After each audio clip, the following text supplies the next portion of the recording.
weather's changing like the times, and I'm taking. Darling, would you be mine? And I hope you know I will love you for the rest of my life. Let's not waste time, oh, take this slow. Well, I did forget to film taking off the wheel and repacking my wheel bearings. So anyways, I'm about halfway into it, and then I remembered, oh yeah, I need to film this. So let me show you what I have going on here. You have this cap. You don't need to take the screws off because you're going to be untwisting this thing anyways. And I don't ever use the Zerk fitting right here. So anyways, so you take that off, and it has a washer that is covering one of the bearings. Well, in your nut in the washer, and it has a cotter pin. You should recommend getting new ones, but if you don't have any new ones, try to get it out straight so you can reuse it. All right, so I have some mineral spirits right here. That's what I'm using to clean the bearings, and I got some National oil seals. They are this is what they look like. Have I guess steel all the way around. They're pretty heavy duty there. And the part number is on those, well, you can take a look at it, 412920, and there's the dimensions. It did have quite a bit of grease in the tire, more than you would think. Of course, I'm going to clean this all up, get all the grease out. The brakes were good. I only have my gain set at like 4.5. So, you know, the trucks, if you step on it, you'll stop pretty good. Here's the old seal. You can see it had quite a bit in it. It leaked a little bit, not enough to get on the brake pads or anything. And there's the old part number, if you can see that. It looks like 202309. Maybe that's when that was made. This one, let's see here. Looks like about GS22500L. Okay. And then over here is where I had my mineral spirits, and I got my brush, and I'm cleaning my bearings. And I'll put, what I'm using is, you can use that Lucas red and tacky, or the Lucas extra heavy. The green one is what I'm using to re-lube these bearings with. My bearings and races look clean. You're looking for burn marks on the bearings. Looking for burn marks or anything that doesn't look nice and smooth. Right in here, that's what you're looking for. And that's the race, and this is the bearing. If you're looking for anything that may be burned or flat on one side, just replace it. So anyways, so let me clean that up. You can see I already have this cleaned all up. You can get some brake cleaner and clean up around here and here. Now time to clean up the axle, or the brake hub, I guess, and re-grease it and put that back in. I'm going to mention to get the seal out, because they are pressed in, and when you put them back in, you can use a block of wood, or I'm sure they have a seal presser that you tap on, put it in. But when they come out, basically I put this underneath here and don't want to scratch the rim on that, but just enough on the seal, and I pulled the seal out with a little small crowbar, and it works just fine. And so, like I said, be careful, make sure you don't scratch the surface of the brake drum when you do that. To do my wheel bearings, Lucas, well, the heavy duty grease, they said works a little more, maybe it's a little more waterproof or something like that. Anyways, I did a little bit of research on it, and I should have just got a tub of it, because these fits in those little guns, but that's all right. I'm going to use the red and tacky for the springs.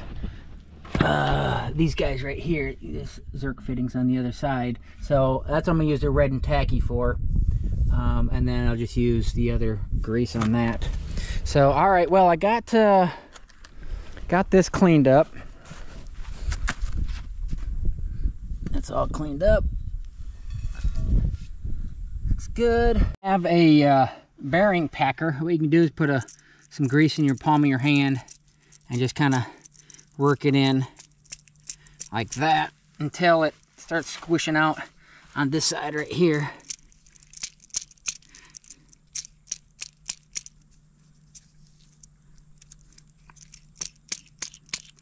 Now I used to do aircraft wheel bearings all the time, and of course we had a wheel bearing packer there, but every once in a while you get out in the road and you don't have one, so you just kind of pack it in this way and it'll slowly, see how it's packing in,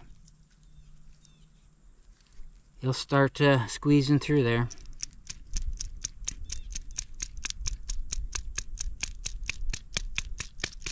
See how it's starting to come through a little bit? That's what you want all the way around. I got it all greased up. Put a little grease on the inside of that as well. Got my other wheel bearing packed. So what I'm going to do is, of course, this will go on the inside right here. It has that little rubber spring. And this will go facing the outside. And so I'm going to put it just like that. Okay, now I did buy an extra one of these seals just in case I messed this one up. So just try to get it in nice and square.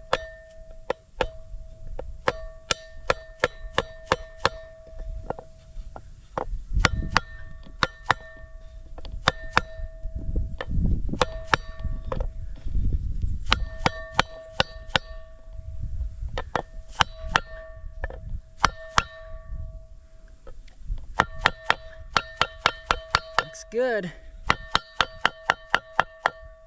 There, nice. You see how this red stuff kind of comes off and it seals it. Here we go. I'll take a little bit of grease, put it on there. When I put it on, help that little extra right here, that little gasket O-ring slide on a little better. All right. Just a little bit around that. And let's see if we can't get this thing on. It's pretty heavy.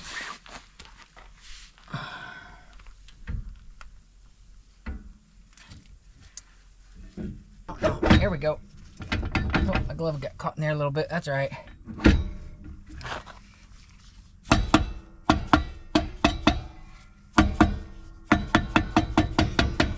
Get that seated in nice. Now, take my other bearing, which is, where's it? Oh, right here. Here to have it all greased up. So let's take a little bit of that and put it on the race right here. All right. Looks good. Fully packed.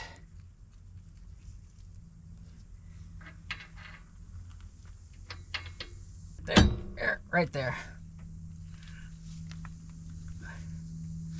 Alright, then this goes on next. Get a little extra grease on it.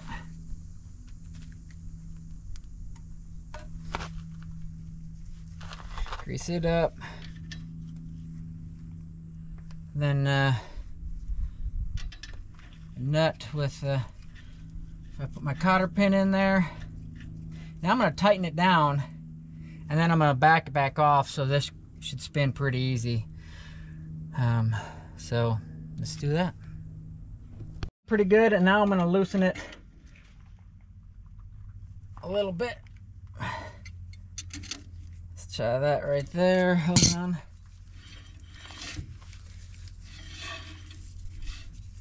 Of course, with a tire on it, it'd spin a little better.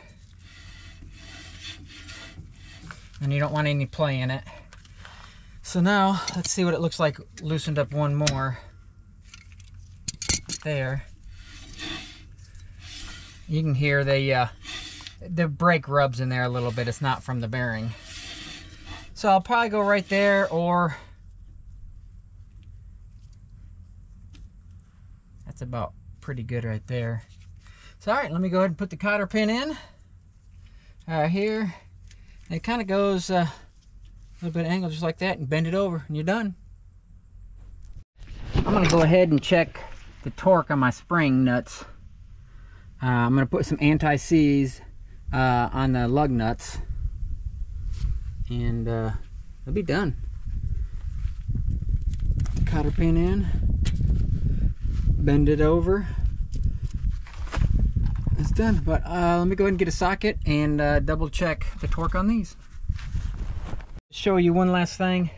This just has a little seal on it, so I'm going to put a little bit of grease on the seal. And there's already a little bit on there anyways. And that'll help waterproof it some. Plus it's an O-ring, should auto seal. Alright, so I got everything in. It's the right tightness. Tightened it up, loosened it up. And then this, I don't have a big enough socket for this, so I use these and just kind of get it on there snug. There we go. All right, there's that. Springs, I'm not sure exactly what they're supposed to be at, but I started at 80, 90, and then went up to 100. This one's tightened a little bit at starting at 100. These two were already torqued 100 or more, and this one started tightening at about 80. So right now they're all torqued to at least 100 foot-pounds. So now I'm going to go ahead and get some of this red and tacky, put it in here, and grease my wet bolts right there on the other side. Today, everything I do. Look at my grease gun. I was putting it in and this spring-loaded arm came back at me and the grease went everywhere. That's how my day's going so far. It's like, yeah, I'm done. But I managed to put some of it back in, and after getting grease everywhere. It's on. I have my torque wrench set to 120 foot-pounds. Remember, the tires are 125 pounds air pressure, and the torque on the lug nuts 120.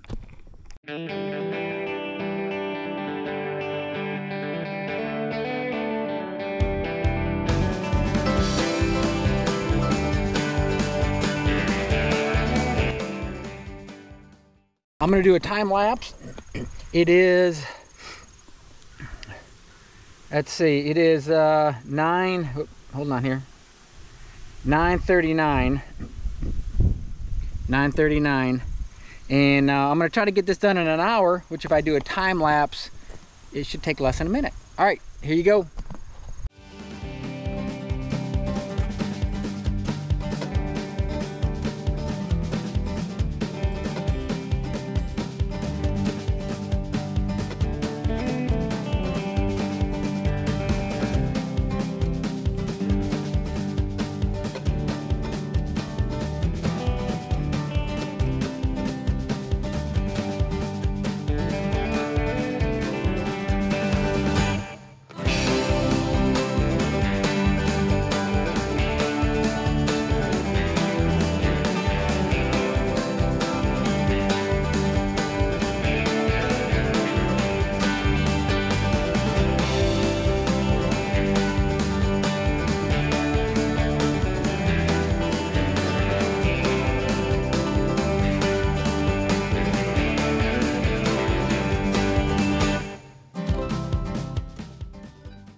$121.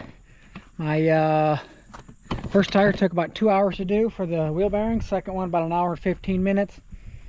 My third tire that I'm working on for redoing the wheel bearings, I'm going to try to get it done in under an hour. Let's see how it goes.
Let's see, it is 2:26, so actually it's 2:25.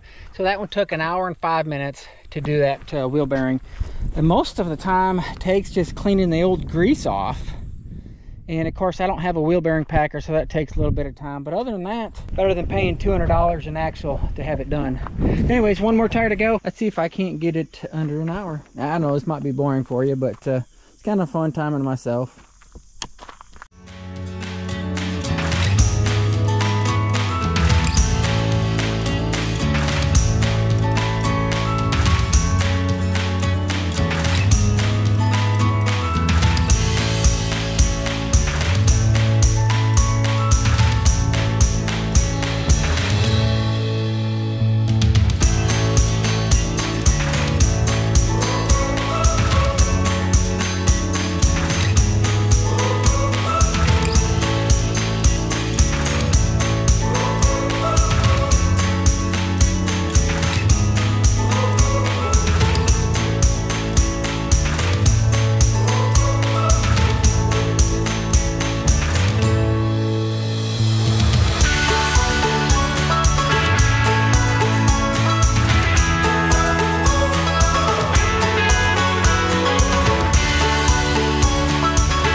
Okay, that last tire I'm still working on. It's been about an hour 25 minutes.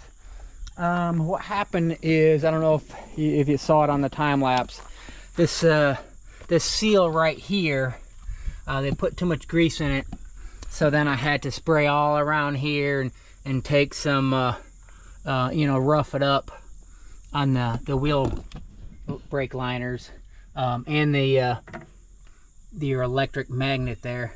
So this one, definitely not doing under an hour, but 1 out of 4 tires that wasn't done properly from the factory. Not too bad. They just put too much grease on it. So I'm not gonna bore you guys anymore with that. Finish it up, put it back together, and yeah, make sure you get. I ran out of blue towel, so I got to get the regular ones. So anyways, make sure you get plenty of those when you do it. Maintenance stuff, got the wheel bearings done. I went ahead and cleaned out our slides brackets back there and sprayed it with some dry lube. Now I'm going to go ahead and wax it. I'll probably just do this about once a year, just do some new finish. Car polish, it goes on pretty easy, comes off easy, more importantly, and it works pretty decent. So I'm going to do that starting today, and I already got the roof done. Washed that off real good, took off my vent covers and cleaned those. So what else did I do? Well, let's see. I did clean the rims. Those things are a pain in the butt. You can see they're nice and shiny now. That took a little bit of time. So anyways, time to get waxing. Okay, you get the gist of it. It's gonna take me a while, just doing it by hand. But hey, you pay enough money for these things, might as well try to take care of them. Do on the RV camper is I have this 3-in-1 RV rubber seal conditioner. So what I'm gonna do is just spray it on and then wipe off the excess, and it just says let it dry. So let's go ahead and do that. I don't know if it's good to do it in the direct sunlight or not. So basically do it on a clean seal. I already, you know, washed these. So basically I'm just gonna, it says shake it, so I'm gonna shake it. And then take my cloth, wipe it on there, and maybe wipe off the excess. So that's all you got to do with that. I'm going to do around all the seals, around all the slides, and that should keep them from getting brittle, and it keeps a good seal going so you don't get rain in your camper. So there we go, some more maintenance to do.